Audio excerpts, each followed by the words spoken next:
In today's video, we're gonna talk about current and resistance.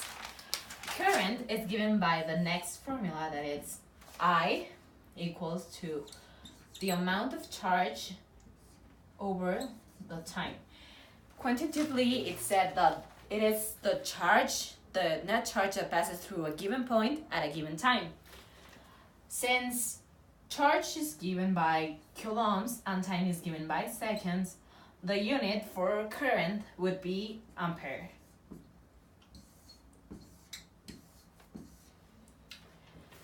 We have two types of currents, DC current and AC current. What is happening in DC current is that the current flows through one direction and it is the same through time. This would be the time axis and this would be current.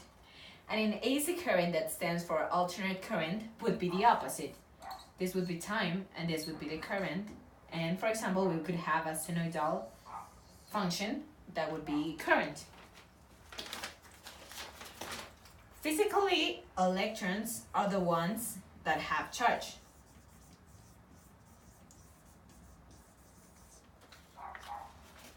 But since current was discovered before they knew that electrons had charge, we would say that a positive current, it occurs when it flows through the positive plate to the negative, to the negative one.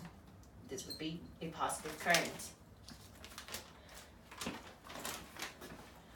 Now I'm gonna talk about current density. The current density is how much current is going through a conductor. So since I've told you this would be my current going through this conductor. It has a sectional, cross-sectional area. This would be my dA. And this would be my current density that is given by the letter J.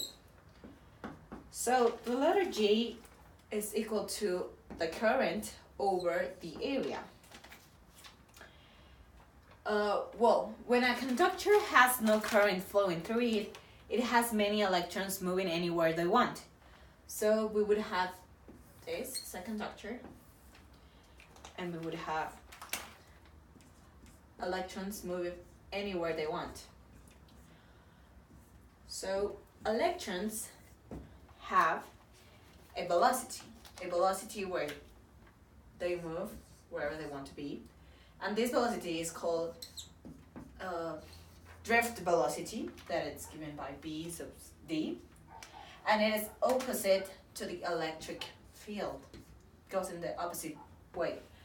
So imagine we have the electric field and we have the current density and we have a current flowing through the conductor.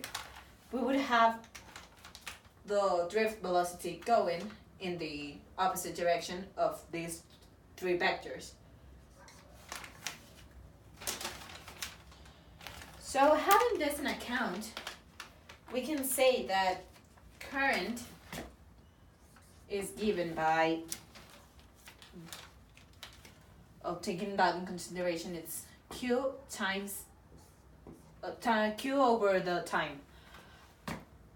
And Q can be defined as M times the area times the length times the value of the electron.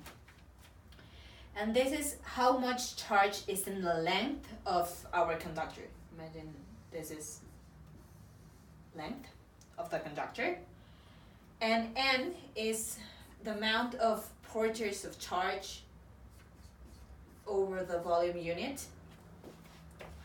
And time can also be said as the length over the drift velocity, and this would be how much time does it take the electrons to cross this conductor. So knowing all of this, we can say that the current is equal to N times A times the electron times the length over the length times the drift velocity. I would easily know that the length would cancel out. I would be left with N times A times the electron times drift velocity. So now we have the current like this. We can also take in consideration the current density. So I'm gonna equal here, and we would have n times the area times electron times the drift velocity over the area, and we can easily see that the area would cancel out. I'm gonna just erase it,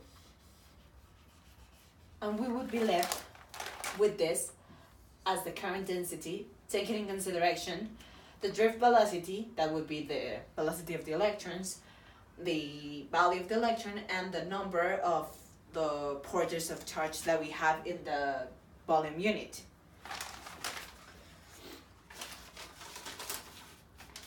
So now we're gonna talk about something important, and it is resistance and resistivity. I'm gonna write it here. Resistance and resistivity.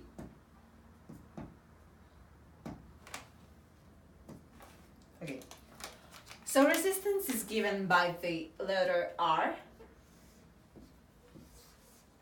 and resistivity is given by the Greek letter Rho. Resistance is the opposition of the material to current flow.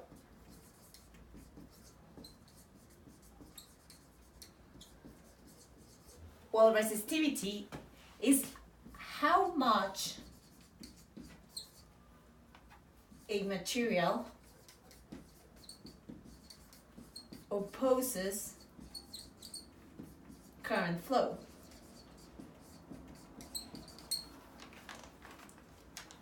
The units for resistance are ohms, which basically be volts over amperes. And the units for resistivity would be ohms times the meter, because the length is important in our resistivity value.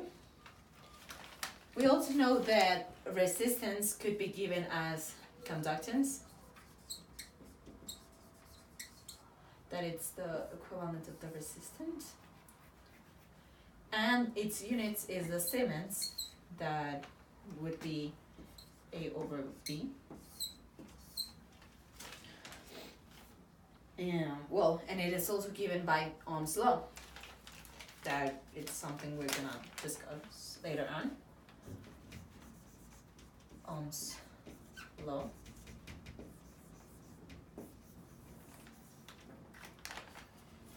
And it's given by E times R times I. And in resistivity, we have something different, that it's called conductivity. And it's how well the material conducts. And it's given by the unit, sigma. It's denoted by that letter, and its unit would be 1 over ohm times meter. So from past units, we know that electric field is equal to the potential difference over the length. And from what I just told you in that board, is that current density is equal to the current over the area. And we know that resistivity is given by the length and the kind of material you're using. So if we combine both of them, we would have seen that resistance is given by the resistivity constant times the length over the area. And this would be a formula that combines both of resistance and resistivity. So resistance and resistivity are dependent on temperature. We know that for resistance, the formula when you're gonna take in consideration temperature is the value of the resistance times the original one equals to Rho. Since I made a mistake. I'm gonna erase it quickly. It would be alpha times the temperature difference, and for resistivity it would be almost the same, and from this one's alpha is the temperature's constant. Temp constant. So we can find resistors in series or in parallel. We're gonna see both. So in series and in parallel.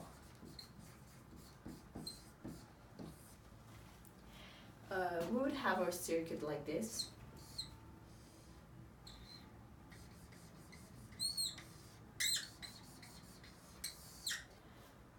This would be our voltage source. This would be resistance 1.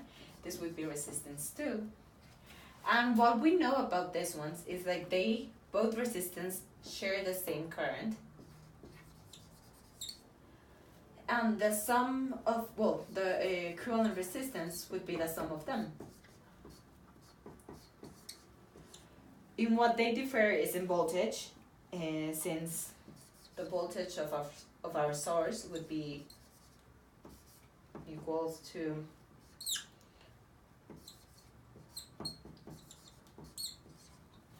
so in parallel we would have our voltage source, our first resistor, and our second resistor, R1 and R2.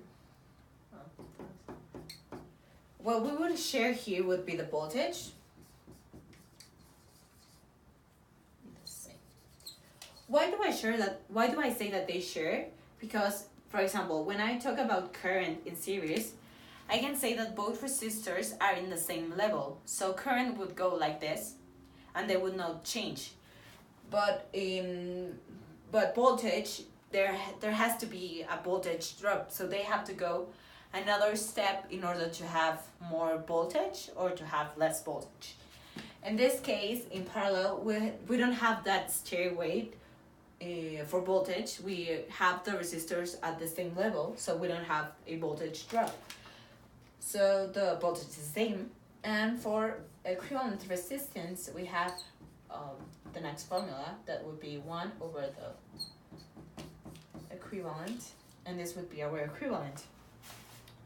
And we also know that the currents in this one would be the same, so I would be equal to I1 plus I2. There's also something important that I'm going to mention. I'm going to erase this one.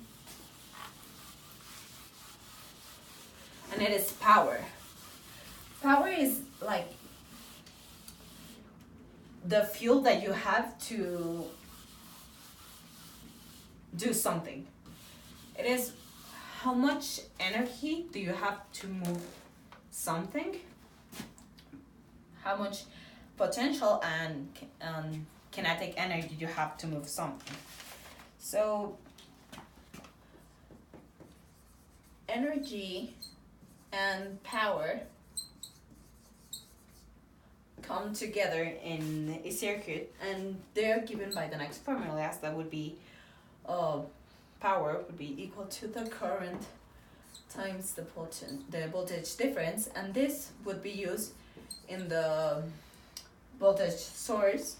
We would also have times the resistor, or we would have voltage times the resistor. It is important to say that these two have to be their magnitudes. We would normally work in this course DC currents and DC values, so we wouldn't have a problem using the magnitudes. But once you start working with AC values, you would need to remember that those are the magnitudes of our values. Another important thing to mention are diodes. Diodes are an electric component that are composed of two parts, the positive one and the negative, and they work for two functions, or they were designed.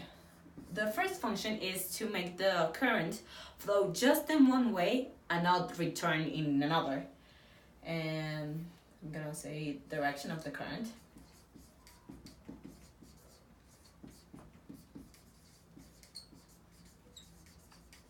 And the other one is the rectification.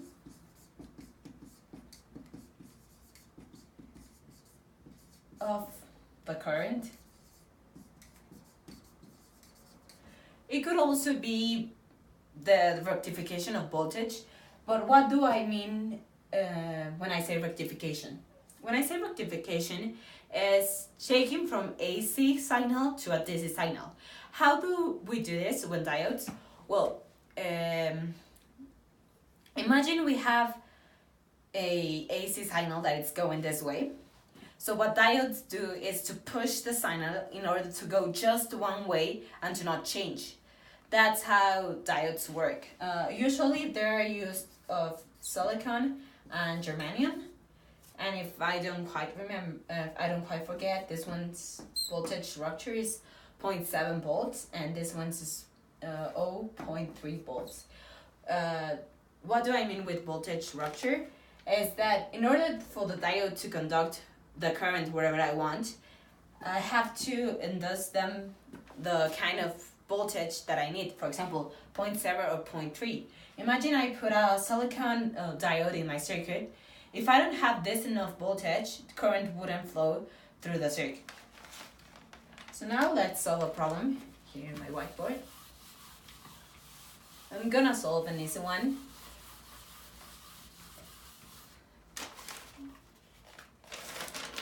In order to just use our formulas.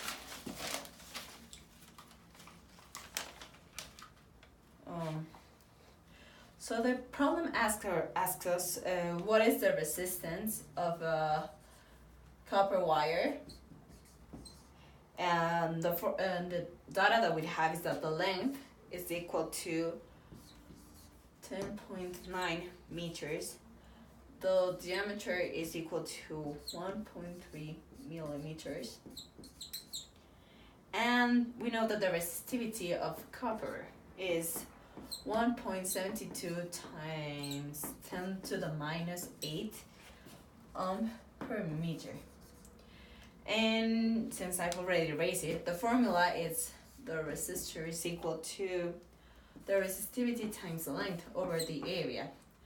The only thing that we don't have is the area, but we know that the formula is pi times r squared, and we have diameter that would be pi times squared. So we would just substitute the values. So it would be 1.72 times 10 to the minus 8 times the length, that it's 10.9 over 1.3 minus 2. Since it is in millimeters, and the resistance would be equal to 0.141 ohms, and that would be the answer.